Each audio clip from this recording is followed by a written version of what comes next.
महात्मा फुलेंनी जाऊन गडावर जाऊन महाराजांची समाधी शोधली आणि त्यांनी शिवजयंती सुरू केली. तिला काउंटर म्हणून टिळकांनी गणपती सुरू केला. नंतर शिवजयंती फार पॉप्युलर झाली होती.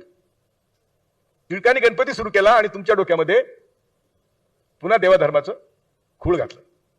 आणि मग त्यावेळेस का केलं असं? तर सगळे ब्राह्मण एकत्र झाले टिळकांच्या मीटिंग यांच्या खाली आणि सांगितलं की स्वातंत्र्य मिळालं तर हे फ्रँचाईज व्होटिंग, सगळे व्होटिंग होणार, सगळ्यांना मतदानाचा अधिकार मिळणार आणि आपण तर 1% म्हणजे विषारी ब्राह्मण 1% कमी आहेत.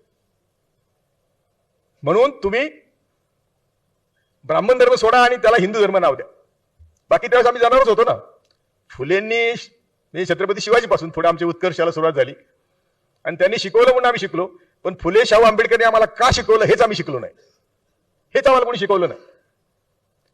फुले शाहू आंबेडकर म्हणत होते की ज्या व्यवस्थेने तुम्हाला हजारो वर्ष शिकू दिलं नाही त्या व्यवस्थेविरुद्ध लढणारे सैनिक तुम्ही तयार व्हाल म्हणून शिका. आम्ही काय केलं?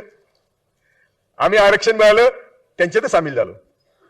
आम्ही शिकलो त्यांच्यातच सामील झालो. मग त्यांच्याकडे बघायला लागलो. आम्ही त्यांच्याकडे मुगा घ्यायला लागलो. आमच्याच लोकांना आम्ही लाथा मारायला लागलो. कारण आम्हाला शिकवलंच नाही. अरे बेटा तू शिकला कशासाठी?